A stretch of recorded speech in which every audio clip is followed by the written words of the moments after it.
In today's video, we are going to be attempting to make a DIY square pouch. I don't have a pattern to go off of. I'm just going to be making it from scratch using 2 fat quarters from Dollar Tree.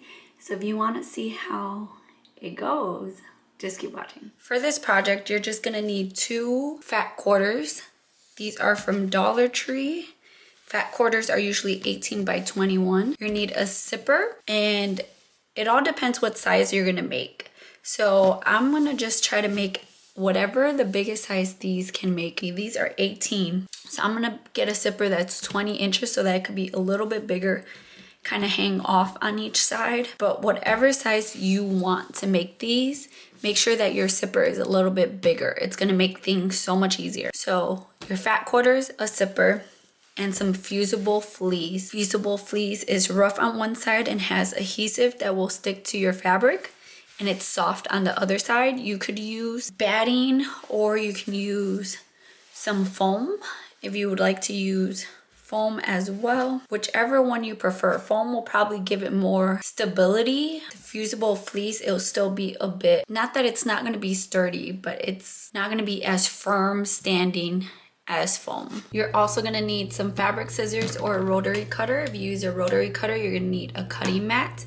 You're going to need some pins or some clips. I prefer clips, but pins also come in handy. A 1/4 seam allowance foot comes in handy. Isn't necessary, but it comes in handy. It has a little guide right there where your fabric kind of stops, and just make sure that you have a consistent seam allowance all the way around. You're gonna need a zipper foot for sure. I love using a top stitching foot for all my top stitching. Makes it so much easier. And you're gonna need some regular scissors to cut off your zipper. The zipper I'm gonna be using is this one from Joann's. It's a 22-inch zipper, so I got it a bit bigger than my fabric. And you're gonna need some fabric for your tabs, and the tabs are just gonna go on the side, and it's just gonna help you kind of like hold it. So you're gonna need 2 pieces that are 2.5 by 8 inches.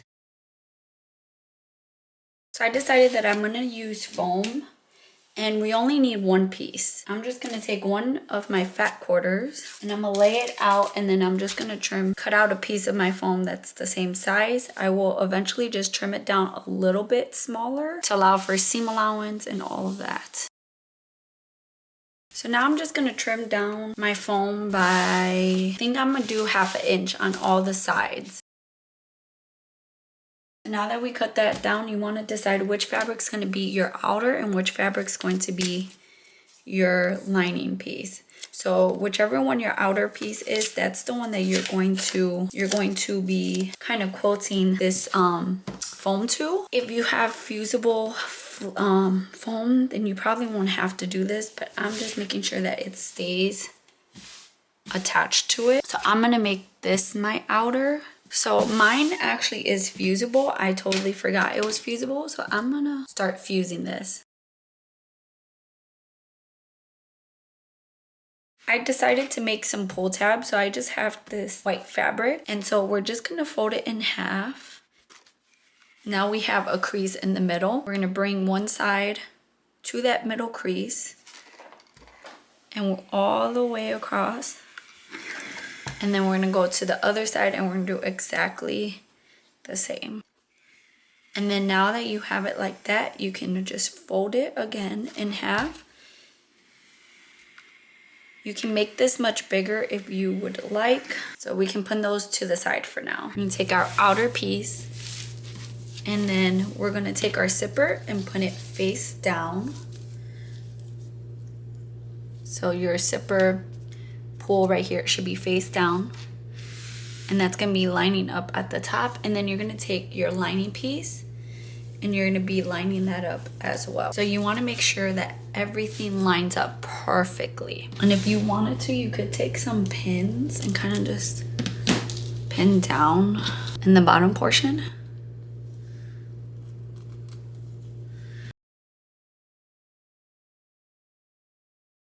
Take your lining piece and line that up on top. I'm gonna clip it.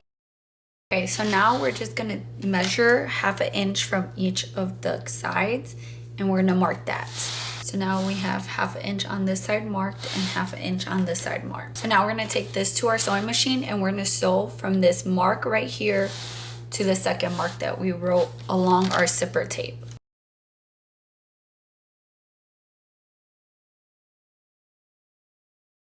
Okay, so now that I did that, I'm going to lift up my liner and take out all these pins that I had placed here. So now you want to flip that liner to the back behind your outer. And now we're just gonna take our iron and we're gonna iron down our lining and our exterior piece so that we can top stitch it down and make sure that it stays nice. And you want to do the same, just flip it over and do the same with your lining piece. And then now we can take this to our sewing machine and we're just gonna top stitch all along that side. So I have finished top stitching this side and we're only top stitching from the where we started sewing to where we stopped sewing earlier, so the 1/2 inch marks. So now I'm gonna take the other end of my exterior and I'm gonna line up my zipper, making sure it's gonna be face down. You can put a pin to kind of hold it down like we did earlier if you want to. So now I'm gonna flip it over, bring my lining to the other side, and I'm gonna line that up and then we're just gonna clip it all along like we did before.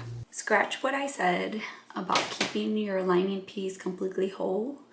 We're gonna cut it in half and then sew it on that way and then sew down the bottoms. You'll see later on that I ended up just cutting the bottom after having sewn the lining to the zipper and sewing that so that I could have an opening to be able to flip everything inside out. So don't be me and just cut your lining. You don't have to cut the exterior in half because I actually like how it is without a seam in the bottom. And now we're gonna measure again the 1/2 inch and we're gonna mark that on. And we're gonna do the exact same thing. We're going to sew from this marking to this marking across our zipper tape, and then we're going to open it, iron it, and top stitch. In order to top stitch, I'm gonna open my zipper all the way and then kind of flip this right side out, and then I can just iron it and do the same thing we did before. So now we're gonna flip it wrong sides. You should have your lining on one side and your exterior on the other side. So now we're just gonna take our zipper, close our zipper, and take it and make our zipper tape be in the middle of our exterior. And you can take your iron and just iron it down to kind of flatten it a bit. And we're gonna do the same thing with our lining. So we're gonna take our lining and we're just gonna make sure our zipper tape is in the middle. And then we're gonna flatten that down as well. Here comes the tricky part. So then you wanna take your tab that you created, you wanna take it and top stitch on both of the long sides. And then you want to fold it in half and cut it. So you'll have 2 small tabs like this. So we're gonna start off at this end of our zipper tape that doesn't have the pull on it.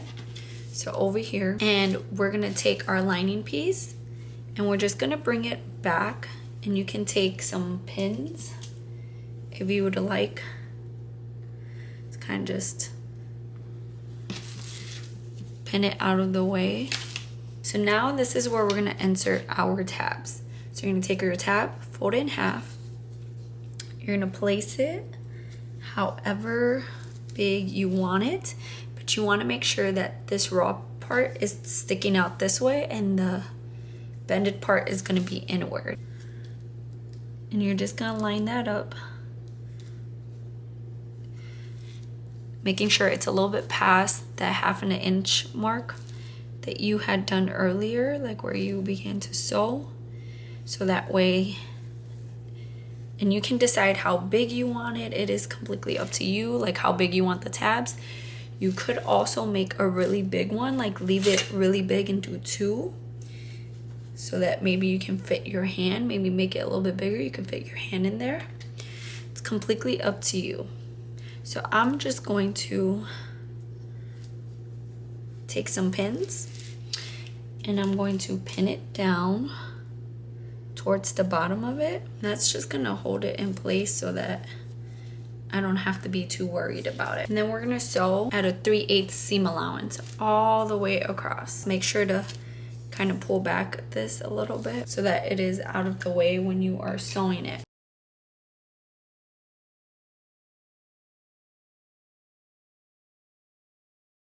So we're gonna do the exact same thing on the other side.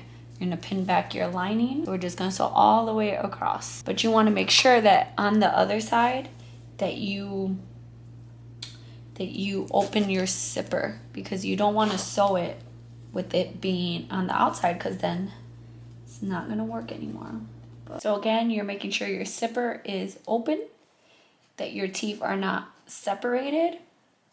So I pinned mine at the width that it would be if the zipper pull was there, and then I'm also pinned down my tab, and now we're just gonna sew at a 3/8 seam allowance like we did before. Now we're just gonna take some scissors and we're gonna trim off the excess zipper tape on both sides. And you want to make sure that you're using scissors that you're using regular scissors, not your fabric scissors, because you don't want to dull them out. On one of the sides, we're going to try this because we're doing an untraditional method of, doing this, of making this pouch. So normally you would, have 2 pieces of your lining and then you would leave a gap there. But I don't have that. So I'm going to try to make just like a gap right here. I don't know if this can be big enough to flip it. I'm gonna try to just make like a little gap right here where I'm gonna try to flip it through. If you wanted to, you could cut up your lining and then sew it up and leave your gap there like you normally would. So what we're gonna do is, I think I'm just gonna open it up. So I'm gonna take some fabric scissors and I'm just gonna cut it along this part. Okay, so I just cut my lining in the middle. And I'm just going to end up just grabbing these. And I'm going to sew along here on a 1/4 seam allowance. And then I'm just going to leave maybe like a, like a 3-inch gap. Okay, so now we have our gap that we can use to top stitch and to flip everything through.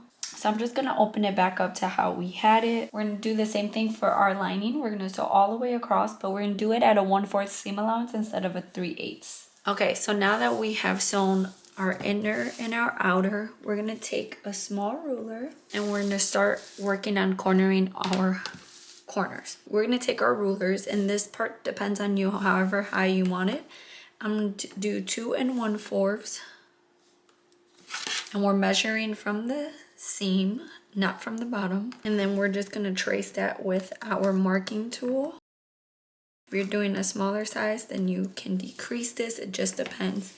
Just know that it will be around 4.5, 5 inches tall when we finish. So now we're gonna do that to all 8 of our corners, our lining and our outer. Once you have drawn all of them out, you're just going to cut it. Make sure you keep the other, like the lining or exterior, away from where you're cutting it, and just cut along that line. So once you have done that for all 8 corners, you're just gonna take your corner and you're kind of gonna open it up like this. Okay, so now we're just gonna sew across those at a 1/4 seam allowance. This might get a little bulky and you might need to move things around because there are so many layers. So just be careful. So you could just fold things over. I'm gonna use my 1/4 seam allowance foot. And we're just gonna make sure to backstitch at the beginning and end. And we're just gonna do that for all of our corners, including our lining. So now we're just going to go in through that gap that we left, and we're gonna just start pulling everything through. So you want to make sure you kind of pull down your zipper so that you are able to just pull everything through. So Just want to do it nice and gently. Okay, so now you want to kind of just pop out your corners. And now we're just going to take that gap, pull it with your fingers. It should just roll in on itself. And we're just going to top stitch that. So you can clip it unless you feel comfortable enough to just wing it. But you're just gonna top stitch all the way across at a 1/8 seam allowance to make sure that that gap closes. And this is our last step. Make sure to backstitch at the beginning and end. And you can clip your threads and you're all done. And you just tuck in that lining in there. Again, make sure you pop out your corners. And you can see on the inside you have no seams whatsoever, which is really, really nice. So I absolutely love how it turned out. I did not think it was gonna end up being this big, and I'm so happy with how big it is. Like, you could fit so much in here, like so much. Like, it's so big, so spacious. I love how this turned out. Like, I'm gonna be making a bunch more of these, and these would be good for like packing for your kids, putting their clothes in there so that everything's in one little spot, kind of like a packing cube. Or if you have a lot of makeup or toiletries or things like that, like, it's so big. Like, I am so happy with how it turned out. And again, there's no seams on the inside, which is really, really nice. So let me know down below if you guys try this out. I'm so happy with how it turned out. Now I know for the next time to make sure to just cut my lining piece in half, not my exterior, but my lining piece in half, so that I can have that space to turn it inside out. But other than that, I think it turned out so cute. Love it. I love how the foam feels in it. So again, let me know down below if you guys try this out. Let me know how it turned out for you guys. Thank you guys so much for supporting my channel, and I'll see you in my next video. Bye guys.